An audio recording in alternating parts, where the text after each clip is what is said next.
Soul, forgive me. I need to develop self-trust. It's time to forgive. It's time to release. This is a very serious concern for me, a very serious topic. Issues where I am concerned because for years I had the hardest time forgiving. My grandmother, a devout Christian, she and I had many, many, many conversations, mostly about how I should forgive faster and more often. It's easy for me to forgive small things, especially people that don't have a great deal of influence in my life. They are not the creme de la creme of my life. They don't matter as much.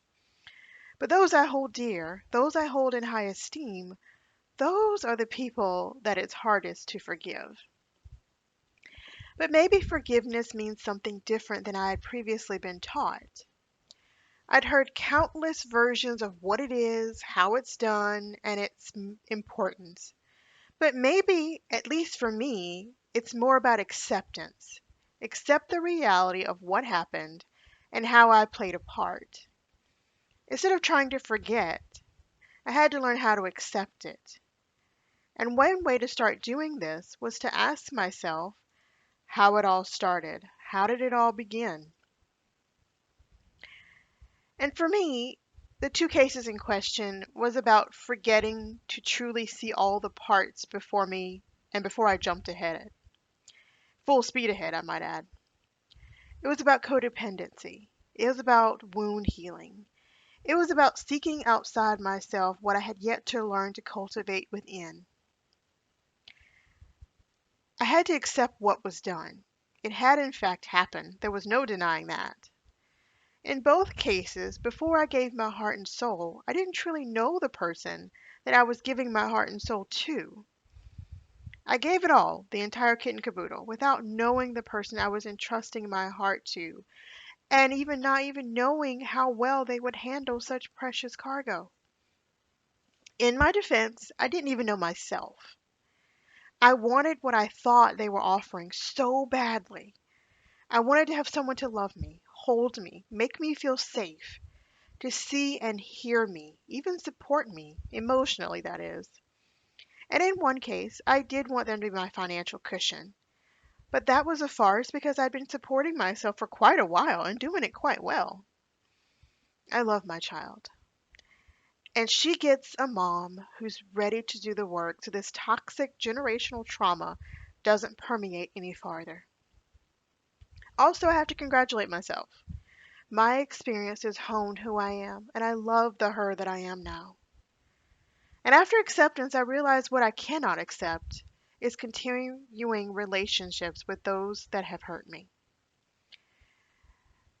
I asked to learn a lesson, but there was a better way. I'm not a slow learner. There was a better way to teach me what I needed to know than to trample on my soul and then fly off to Paris or go back to your home state and tell lies. It would be nice if I could move past this and keep going. It would be easy, actually, especially given the history I shared with the parties in question.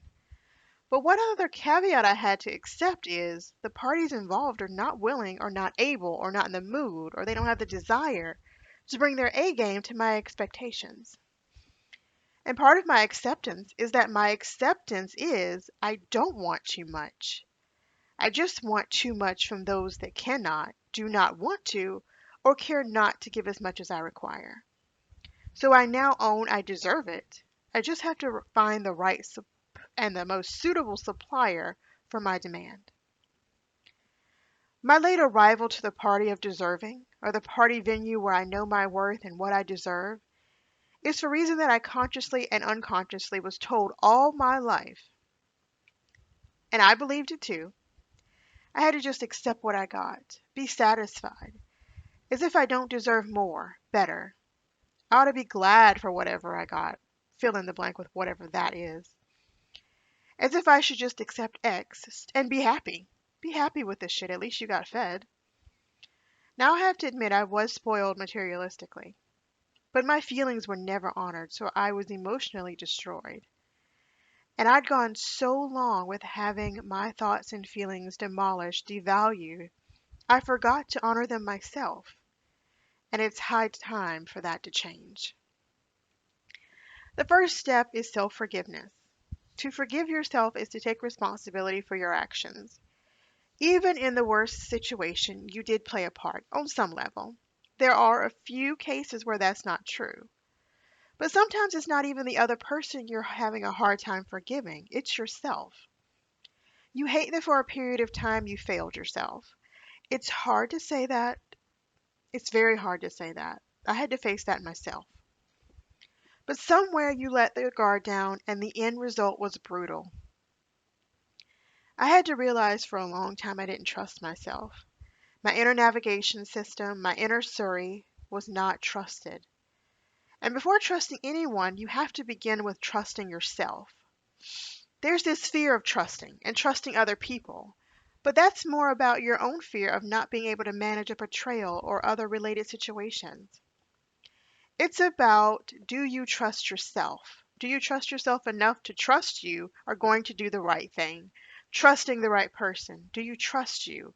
Do you trust that you will do what's best? Do you trust that you know what's best? Every decision ever made is this.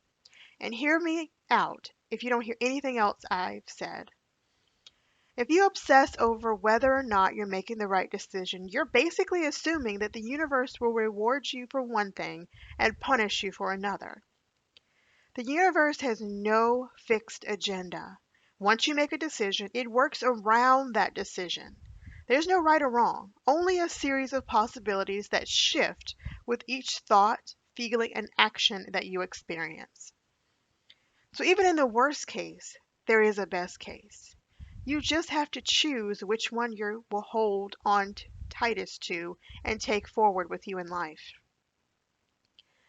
I want you to forgive yourself for not knowing better at the time, for giving away your power, for believing the lies people shove down your throat about who you are, what you could or couldn't do, what your worth amounted to, what you deserved, any past behaviors.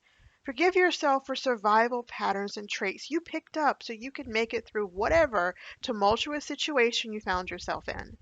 Forgive yourself for morphing into whatever chameleon you had to in order to survive, and take it slow. Trust yourself. Forgive yourself. Release what, who, even where doesn't just serve you anymore and doesn't serve you. Regardless of your age, you've experienced several problems and heart attacks and heartaches and pain in the past. Whether it's bullying, loneliness, insecurity, or even a lack of attention and affection from your family, all of these affected your current situation. It is possible to heal from these sufferings and these heartaches. And like others, you will and may even carry these with you present day. Some days are just harder than others. And that's why we created Primal Holistic Health Solutions Acute Clinic. Acute short-term support as you weather these oncoming onslaught of difficult days. Or maybe it's just a day you just need an ear, a shoulder, someone to listen to you. This affordable service is an a la carte service Primal Holistic Health Solutions offers to give you short-term, on-demand care in the moment. We would love to support you and help you in your healing. Primal Holistic Health Solutions specializes in pain relief and pain management, mental and emotional health, mind, body, and soul health.